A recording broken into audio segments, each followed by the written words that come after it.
You are wrong. ADD is not just about attention. I know it's called attention deficit disorder, but this is not what it's really about. That is just a part. Now, if you're wondering, how does ADD affect your teen in school, in their social life? Why is it that their ability to attend really creates all these different challenges at school, at home?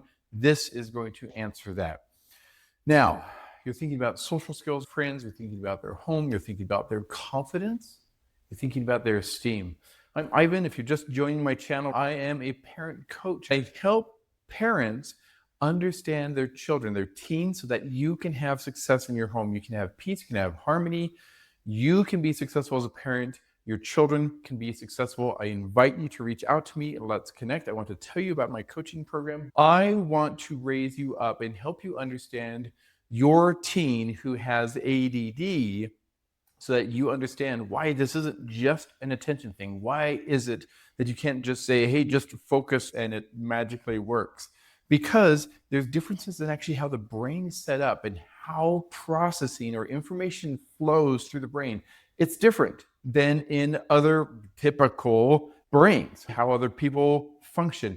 Now, to really understand that, one of the things that I have specialized in is sensory integration. And if you haven't heard that word before, let me give you a little background. Back in the late 70s, looking into the 80s, you had this lady named Jean Ayres, Dr. Ayres, and she developed the theory of sensory integration.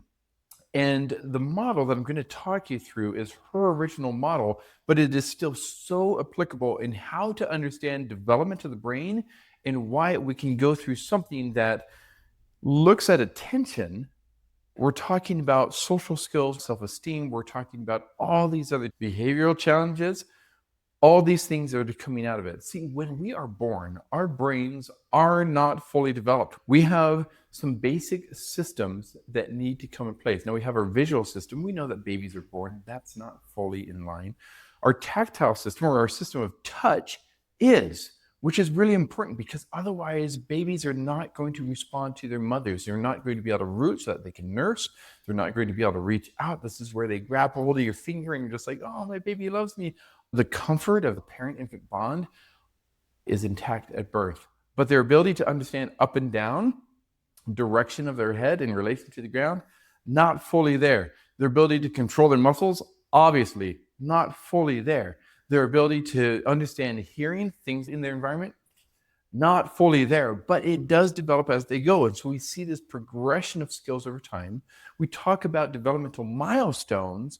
We need information from the environment to go into our bodies so that we can make sense of it, so that we can reach those milestones, such as being able to push ourselves up and then starting to crawl and then starting to walk, and then we're getting more active and then we're doing sports, and we're riding a bike, and we are being able to interact with people socially, make friends, have peers, because we understand where our body is and where it is in relation to somebody else. And that comes from understanding ourselves, our body, our muscle length, our limb length, how we see the distance of how we see what it sounds like to be in a certain room. You can play with this in different ways, which really isn't the point of this video. But we have to have the right information coming in so that we can have the right type of interactions going out. Have you ever been somewhere? I think back to an example of myself. When I was in high school, we went out and we were playing soccer. This was my first time playing soccer with a whole team, but we're talking about the entire gym class. There was a lot of people on the field and a lot of stuff going on. I was on one team and there was another team and nobody really had jerseys, and we're just kind of running at each other, and I didn't know all the rules. While I was playing, I thought I heard a whistle, which means stop. So I stopped, but everybody else kept running. I did not hear a whistle. I think I heard a sound from I don't know where, but my brain interpreted it as a whistle telling me to stop, and then crash, somebody like bowled me over. It was terrible. Fine, okay. PE, everybody's just like, what the heck's wrong with Ivan? Why did he stop? And then he got trampled. My brain took wrong information in, which gave me an error in how I acted. It's not that I couldn't run. It's not that I couldn't focus on the ball. It's not that I could dodge the person coming right at me. is I got wrong information, and that created an error in what I did afterwards. This is what we were talking about when we were talking about ADD in our teenagers.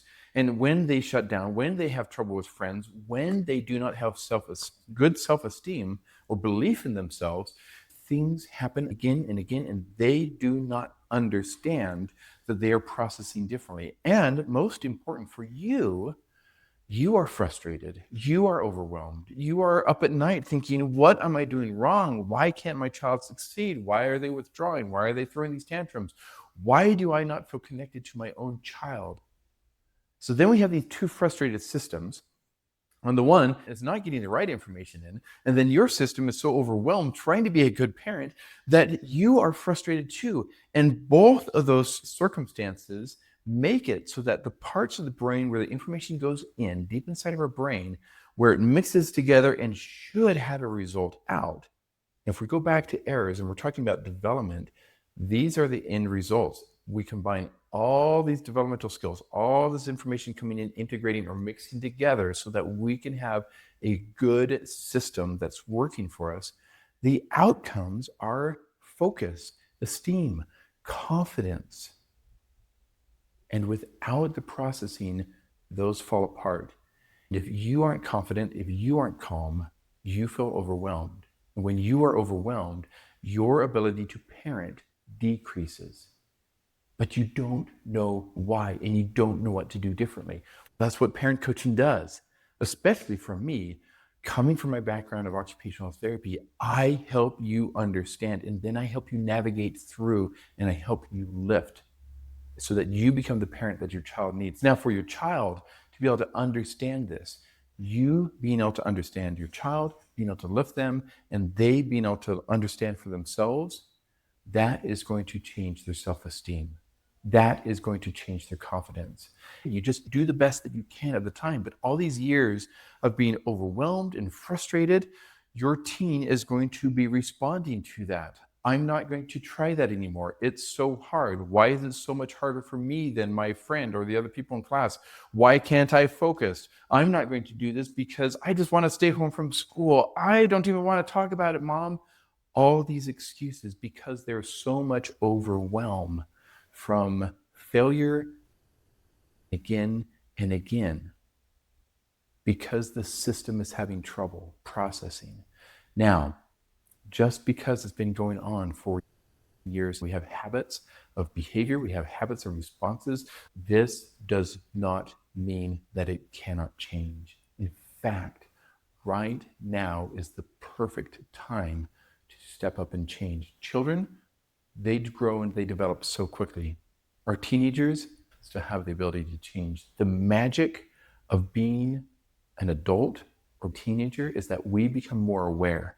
And when we are more aware, we can make changes happen on purpose.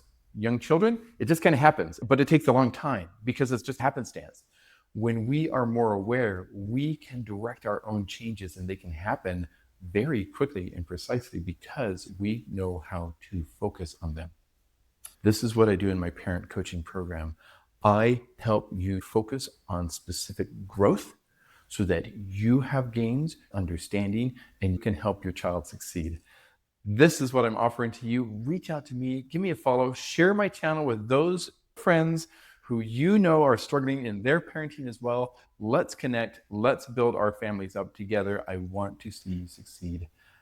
The future is fantastic.